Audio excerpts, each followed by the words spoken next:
My name is Jennifer Johnson. I am Executive Director of Alberta Tomorrow. Today, I would like to show you some of our offerings, including virtual classroom visits. I am going to give you a demonstration of Alberta's land use simulator and our brand new 360 virtual field trip feature on the simulator. So we're going to investigate Alberta's past, present, and future using www.albertatomorrow.ca. So why do we exist? Well, in short, we exist because of these people. We exist because of our students. Explaining to our students that there's a whole lot going on in Alberta. And with a finite landscape, we have to seriously think about how we're using our resources. We want our students to have clean air, clean water, natural spaces, wildlife for years to come. So what we do on the landscape today will determine what the landscape will be like when they are adults and parents and grandparents. So a little bit about our organization. We have a mission to deliver a platform that empowers youth to design and sustain a future for our shared ecosystem, and a vision of an informed society actively fostering sustainable futures. We have been around since about 2003. We're a not-for-profit society in Alberta. We are also a registered charity with CRA. And we have an 11-member board of directors with a diverse background representing industries, education, government, oil and gas industry, forestry industry, agriculture industry, and private consultancies. Alberta Tomorrow is an interactive tool. Students actually have to go in, make choices. They can earn badges, they can complete quests. We also have an optional field trip that teachers can take their students on and then input their data into Alberta Tomorrow. It's curriculum based, so strong ties to the Alberta Program of Studies for grades 4 to grades 12. We have lesson plans that explicitly state what curriculum objectives will be met by using the lesson plans. The tool is knowledge-based, so it's a simplified version of the ALSE's Landscape and Land Use Simulator.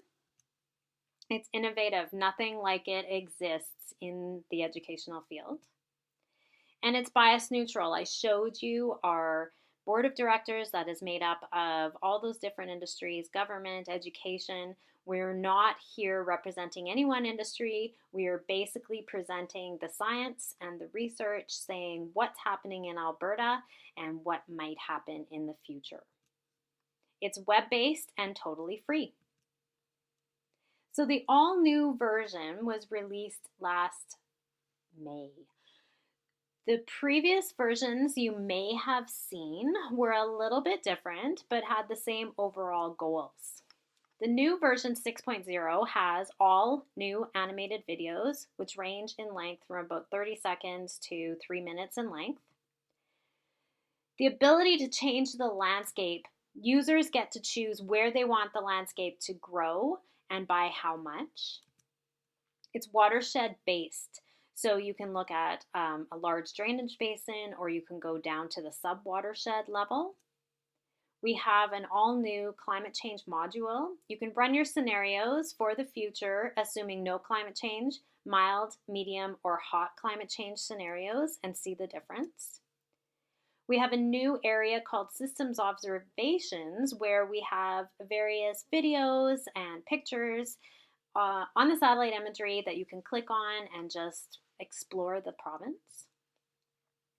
In previous versions, there was a best practice button. You could turn beneficial management practices on or off. With this new version, you have the ability to choose which beneficial management practice you want to use and see the effect on the indicators.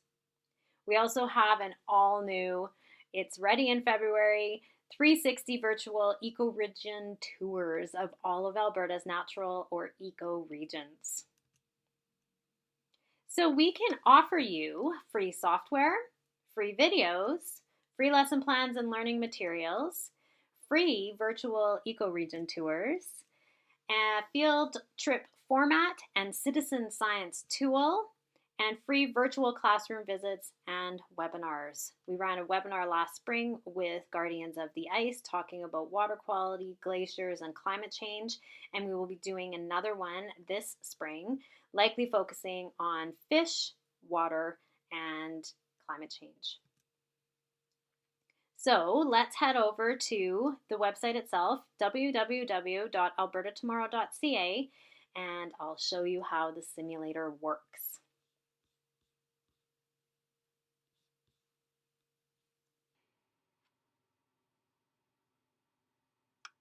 So this is the Alberta Tomorrow simulator that can be found at www.albertatomorrow.ca. Here's our homepage. If you scroll down, you can see our promo video, learn a little bit about how it's been used in the classroom, and there's a tutorial video on how to create an account if you need that.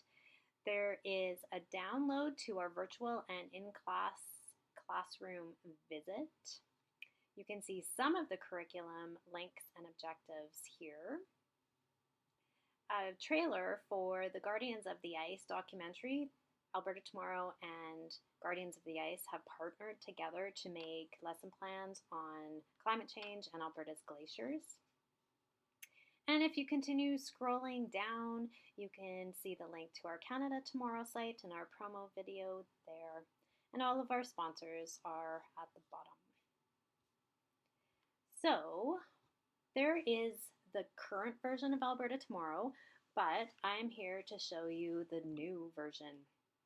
So when you want to register for the new version, you can choose a teacher registration, public, or student. You as a teacher obviously will do the teacher. You put in your name, choose your school.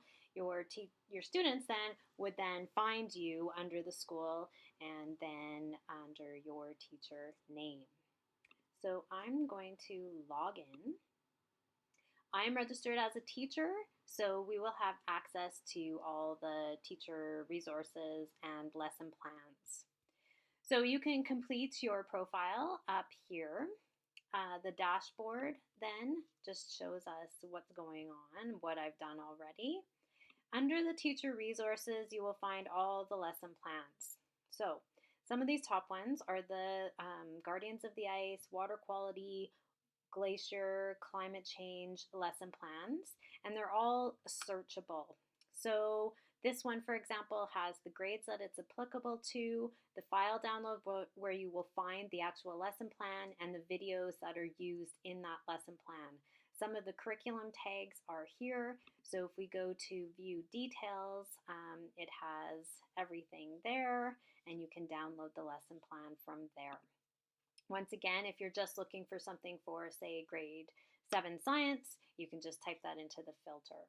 As we move down here, we get out of the actual glacier lesson plans to some of the more specific curriculum and grade lesson plans. So for example, for grade 11 biology, Bio 20, there's a lesson plan here that is just about the land use decisions and how they affect biogeochemical cycles. Over here, we have a grade 9 social studies lesson plan. So it's in a debate format. All the resources you need are right here. This is the grade 4 lesson plan, grade 7 lesson plan. The optional field trip, if you want to take your students out, just has all the worksheets that you would need and some general directions on where to go. If you want to use the stakeholder debate in any other class other than Social Studies 9, all of the kind of cue cards are right here. Water test procedures, and once again, some more glacier information. So these are all found in the teacher resources. If you go to your mission, this just lays out exactly what you are going to do and in what order. So set up your profile, watch the videos, explore the map, create your scenarios. First explore the past, then get a glimpse of the future, then design your own future. Then take it one step further and explore the future under different climate change scenarios. Maybe go out and collect water quality data, input that into the simulator, create some reports, and then you can share those reports via Twitter, Facebook, or email them. So your students would be able to email their reports directly to you. The Explore section is where you will find some of the systems observations.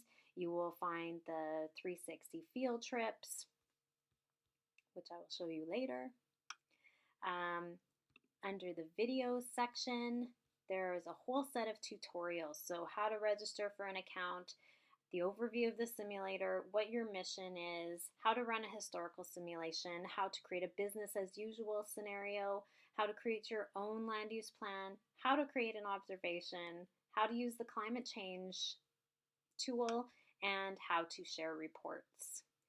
Then the actual curriculum related videos are found here. So there's some general ones just about the landscape. There's one on climate change, beneficial management practices, ecological or ecosystem goods and services, and there's also a recording of the webinar that we ran last spring with Guardians of the Ice.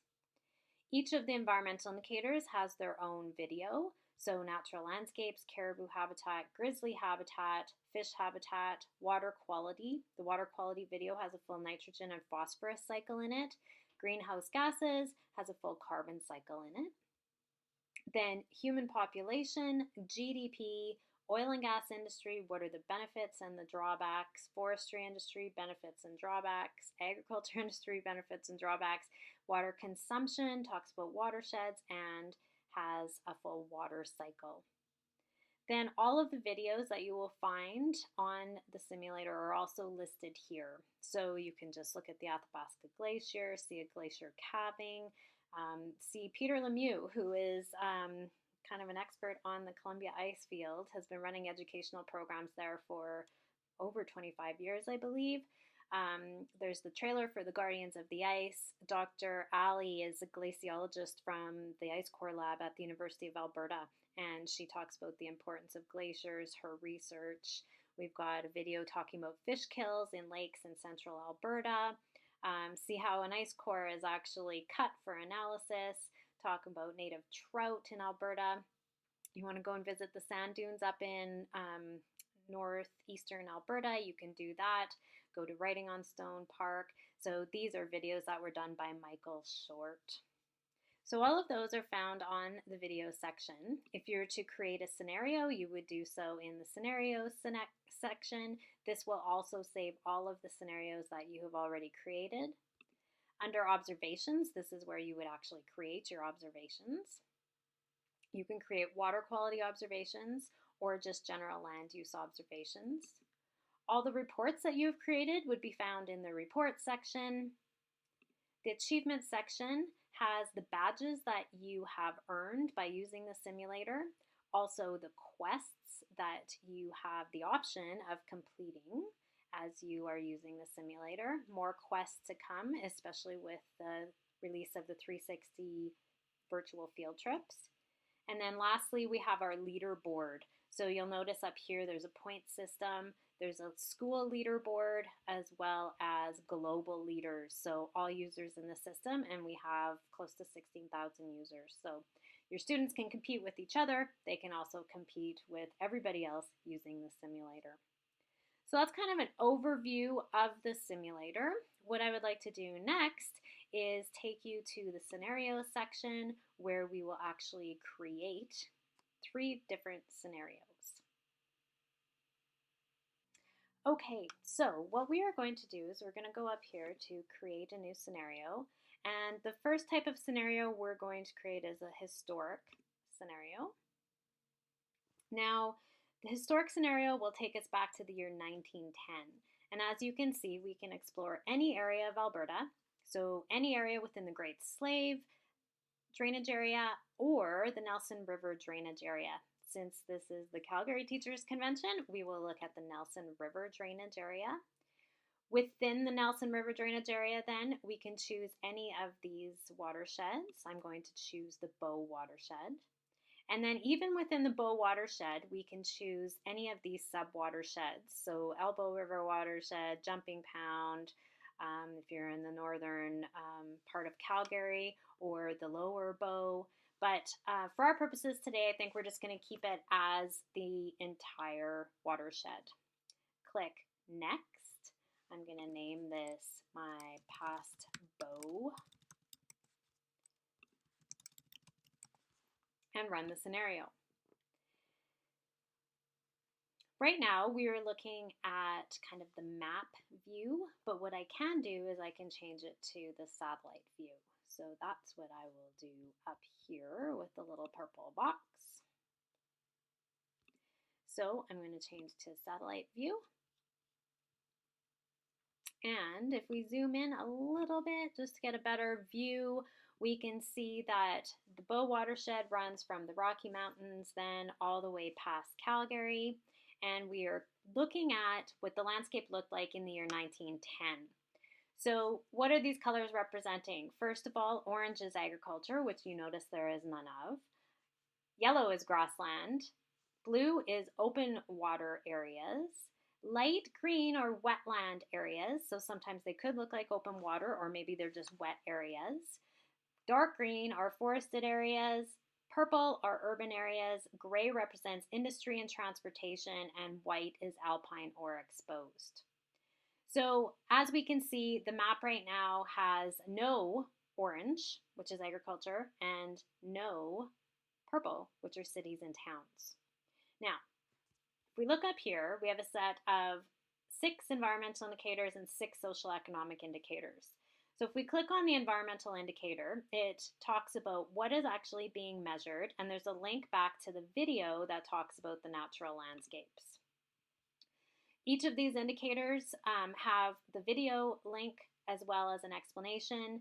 Now, grizzly habitat will only show up for the southern half of the province. Caribou habitat will show up for the northern half of the province.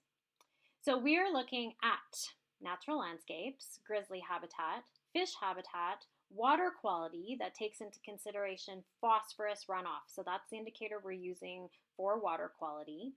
Biotic carbon storage. So how much carbon is stored in the grasses and the trees and the soil.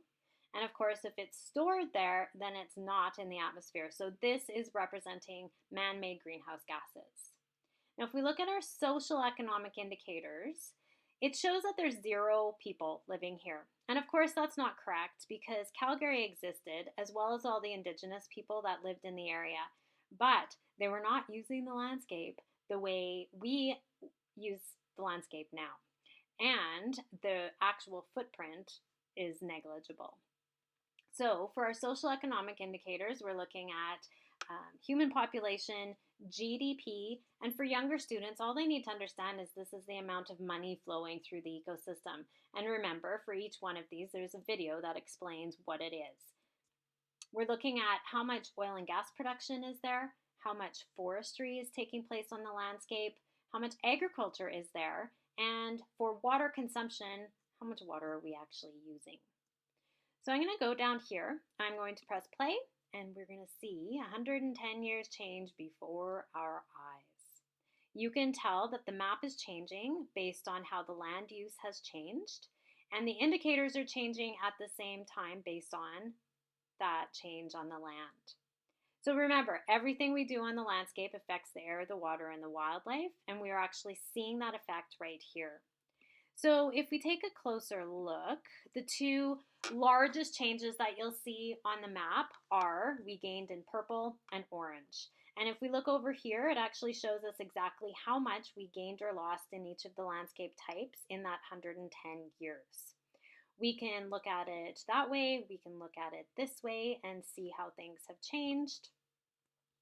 But what's really important is to understand when the landscape changed, what was the effect on the environmental indicators and social economic indicators. So when I work with school groups, what I usually do is I go through each one kind of one by one and ask what happened to each of the dials. So as we can see here, area of natural landscapes fell, went from 100% down to 45.87% in this study area. So natural landscapes fell, we lost all suitable grizzly habitat, fish habitat fell, water quality fell quite drastically, biotic carbon storage fell, and greenhouse gases went up. So in general, our environmental indicators got worse. However, at the same time, we now went from 0 people to 1.5 million people. There is an economy, there is money flowing through the economy, so GDP has gone up because we now have oil and gas production, timber production, agriculture production, and of course, along with all of that industry and population comes water consumption. So when I work with students, we talk about how these dials are all related. So what dial affects another dial? What change on the landscape affected what dial? And then I ask them, is this change good or bad? And environmentally speaking, it's bad. But social economically speaking, we're all able to live here, and I think we have pretty good lives. So it's not really a clear-cut answer, is this good or bad?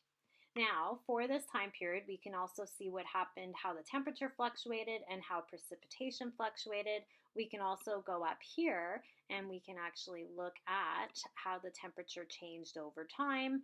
So we've got kind of that variation from year to year, from the year 1910 to present day.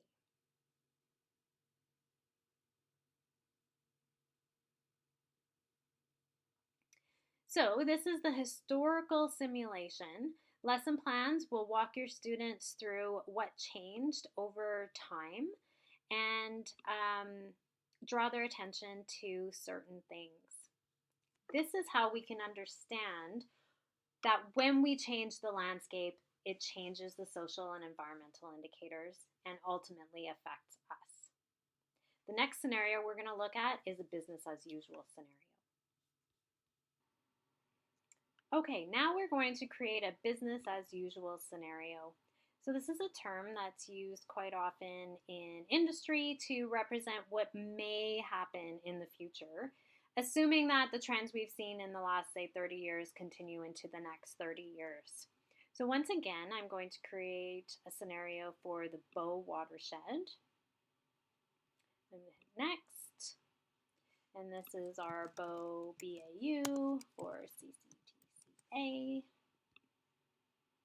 Now, I do have the option here of using the climate change module. I'm going to leave that off for right now and just go down to run scenario. Of course, we've seen the effects of climate change already in Alberta, and this is assuming that no, there is no climate change occurring. We can come back to that after. So what we're going to be looking at now is the state of the landscape in the year 2020, and we can see what the dials are in the year 2020.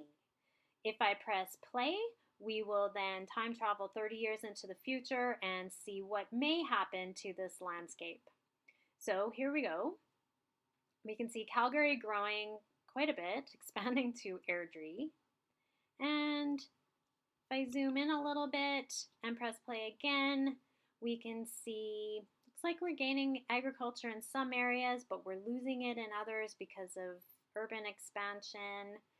And here's a pop-up that will randomly set that kind of challenge students to think about other things. So I'm just going to say okay for now.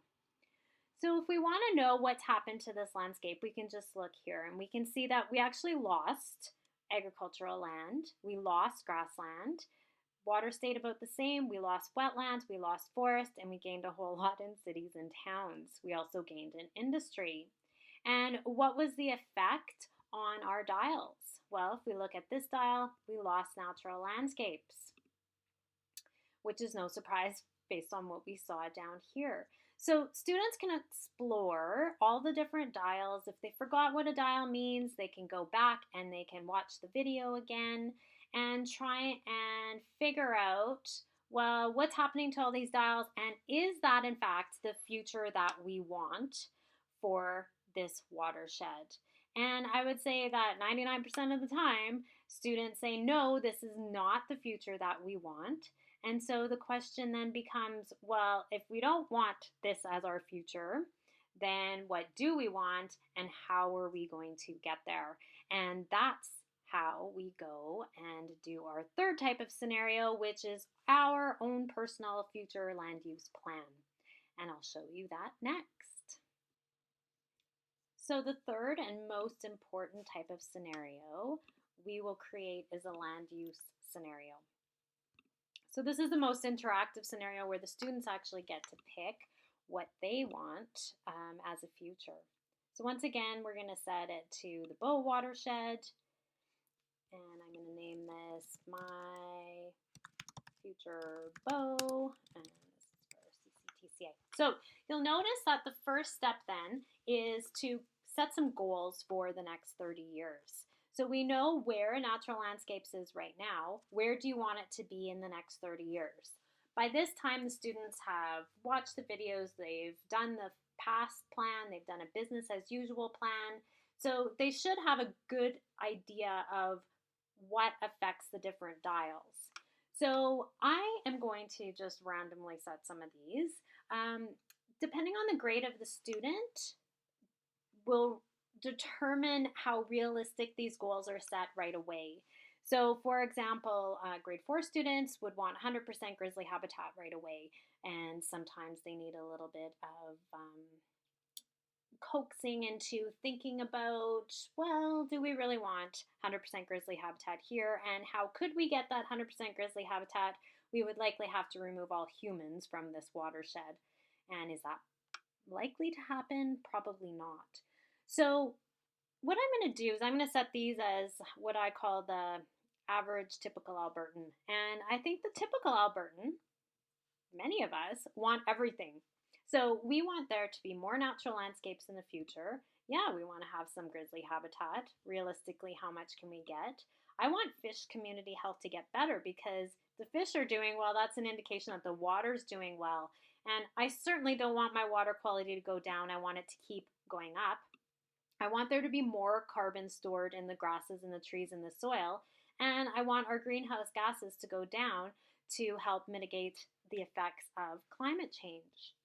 Now, in terms of people, well, sure, I want more people to keep moving here. It helps the economy. I want GDP to keep going up. I want oil and gas production to go up. I want forestry industry to keep growing. I want agriculture production to go up. And I want water consumption to go down. So basically, I'm trying to grow my social economic indicators as well as make my environmental indicators better. So click next. Then the next step is you need to decide how you're going to actually reach those goals.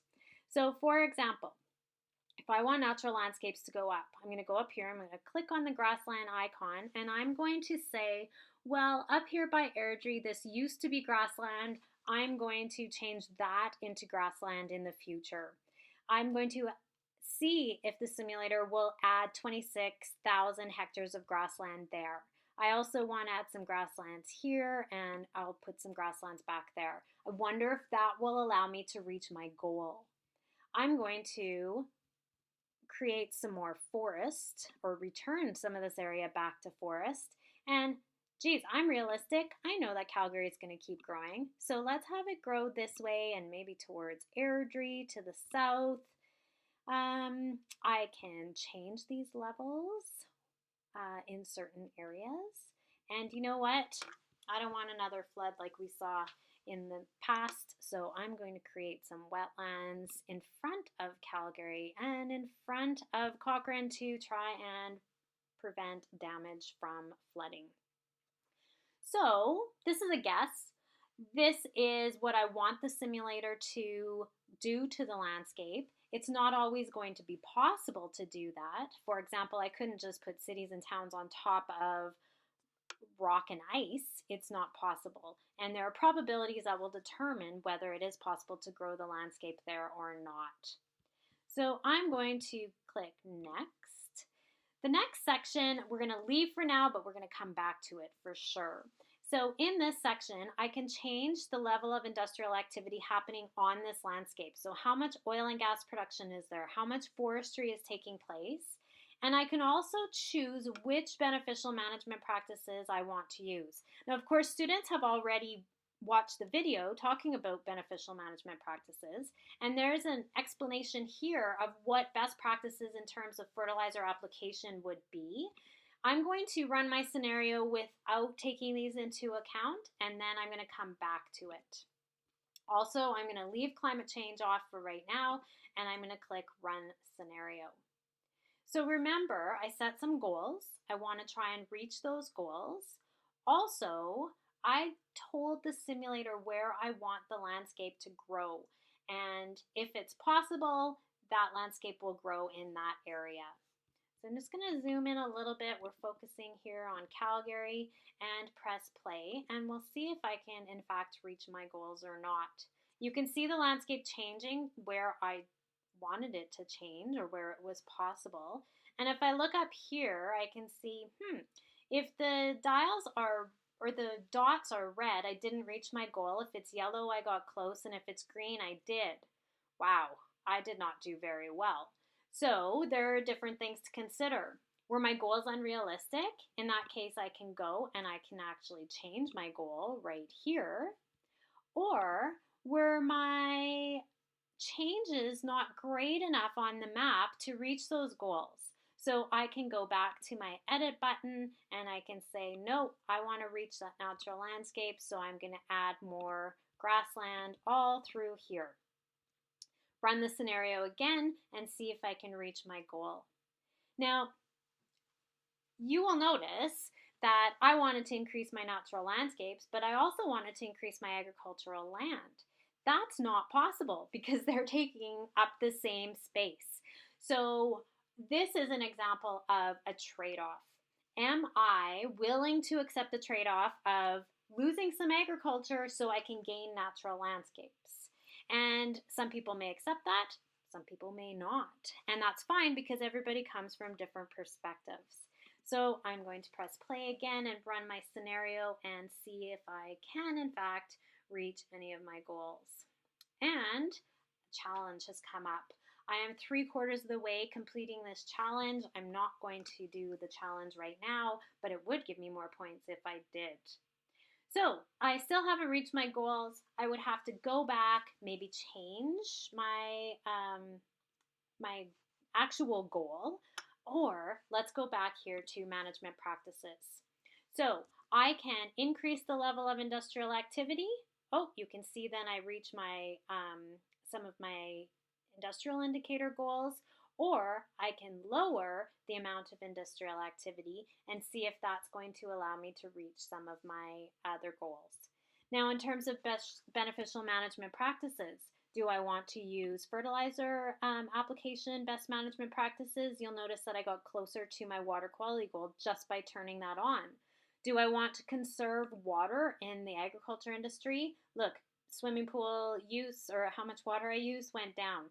Do I want to conserve water in municipal areas? Do I want the energy sector to conserve water? Do I want there to be more renewable energy used? Do I want to phase out coal electricity?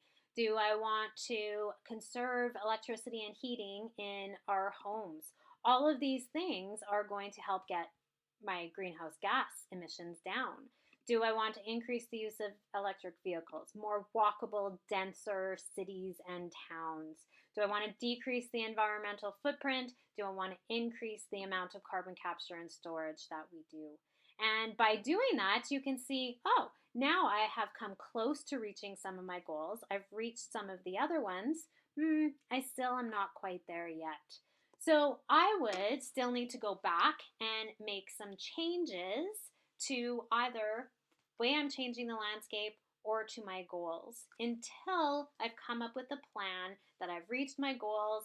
My goals were what I wanted, and I can then create a report and share this with my teacher. Now let's go and look at the climate change scenario. So remember that we were assuming no climate change is taking place. Well, I could assume there's a lot of climate change taking place. And if I'm not sure what that means, I can click on the little information button and I can see what the difference is between mild, medium, and hot climate change scenarios.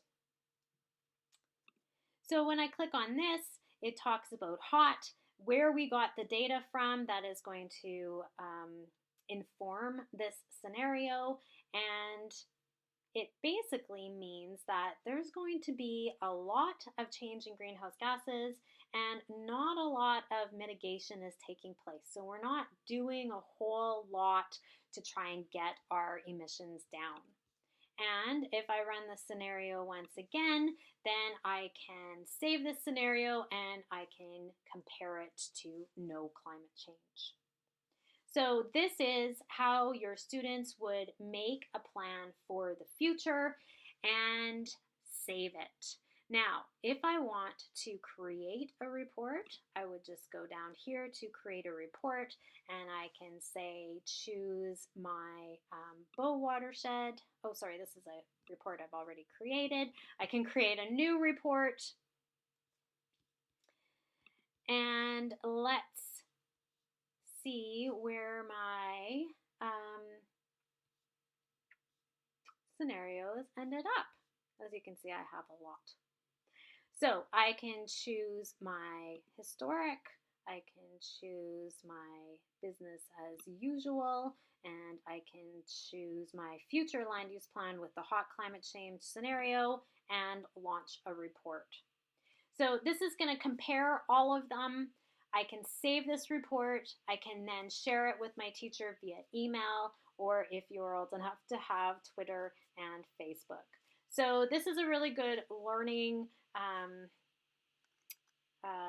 tool that your students can then prove to you what they have actually done in their plans without having to take screenshots and do various things there.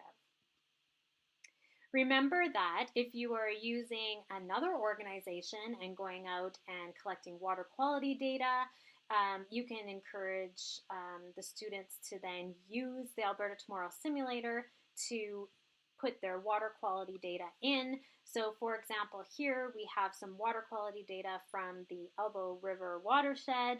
We can upload pictures, videos, we can write what we actually found in terms of phosphates, nitrates, and we can save that. It's saved from season to season, from year to year. So for you as a teacher, you also can use this as a comparison tool.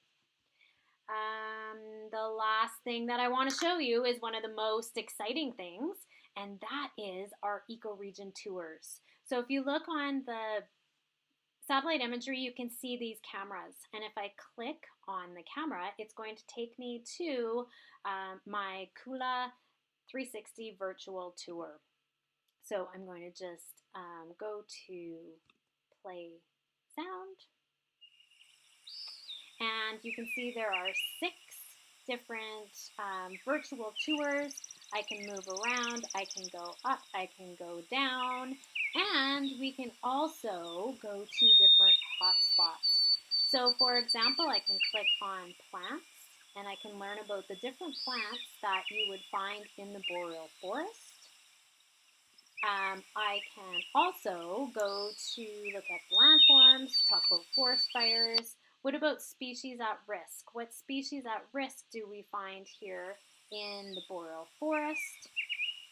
Let's see, there's also some kind of fun facts. Did you know? So this talks about cut blocks, logging within the boreal forest.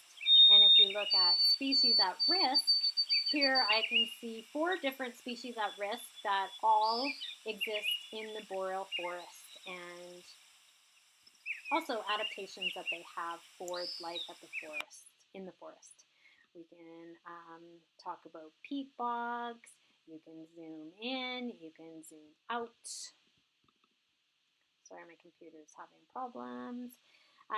But there's a sneak peek of the ecoregion tours, and you can see there's one for the Canadian Shield, for the foothills, for the Rocky Mountains, for the parkland, and of course for the grassland. If you're not sure how many points you have, it's all listed up here. Once again, your students can compete how many points they're getting and get their names listed on the leaderboards. So that's a very quick overview of the simulator. There's so much information, so much to do. Remember, there are specific lesson plans that you have access to when you register as a teacher. The Alberta Tomorrow tool is an indication of a new era in education. We are providing an online platform. We're looking at real world problems, real Alberta problems. We're taking a systems approach to thinking. So we're looking at the big picture and how everything is interrelated. And of course, students are using those 21st century learning skills that we want them to be getting in their education. Okay. For example, when we did the Alberta Tomorrow Systems Analysis, all of the students were engaged, and you could see they're just into it, and they were looking for the wow, what surprised them, because in systems analysis and design thinking, you're going for curiosity. And so they got the chance to what made them curious, and then once they got curious, they just got into it. And how could they change it? And the spark comes when we do this. What I liked about using Alberta Tomorrow was the ability to take the information that you had learned and see it applied in real life. It also allows you to take certain situations that you wouldn't have otherwise been able to think about and see them played out in front of you. It allows you're able to better grasp how your actions are going to impact the future without actually having to see negative effects that actually happen in real life. So to date, over 16,000 people have taken the challenge. This includes teachers, students, and some members of the public. We have specific curriculum length lesson plans for grades 4 to 9, 10, 20, bio 20, social studies, grades 1, grade 4, grade 9, and grade 10. But really, anywhere you're talking about water, wildlife, or ecosystems, whether it's in CTS modules or outdoor and environmental education, you can use Alberta Tomorrow. So remember, we are offering free software, free videos, free lesson plans and learning materials, free 360 ecoregion tours, free field trip formats, and a citizen science tool that you can use to record your data. And we are now offering virtual classroom visits, and in the spring we'll be offering yet another webinar, which we will record and upload to the site also. The videos are also available on YouTube. There are the tutorial videos as well as the curriculum videos. This new feature, the 360 virtual field trips, the lesson plans will be coming soon to help students. It'll be more of a scavenger hunt type lesson plan. Remember, there are all the lesson plans that deal with glaciers and climate change. And if you're interested, go to guardiansoftheice.com to see their trailer. Just to let you know of some of the future plans we have, we want to take this platform, customize it, and develop a pandemic or an infectious disease educational simulator. This would be something that would be applicable to the current COVID-19 pandemic, but also to any infectious disease, so students can understand how infectious diseases spread. We also are developing a Canada Tomorrow. BC Tomorrow is in the final stages of development. Please go to canadatomorrow.ca and view our promo video there. So once again, do not hesitate to contact me if you would like to use the free online tools. You're not sure where to start. We are offering virtual classroom visits. Please follow us on Twitter, Facebook, and Instagram, as well as Pinterest and YouTube.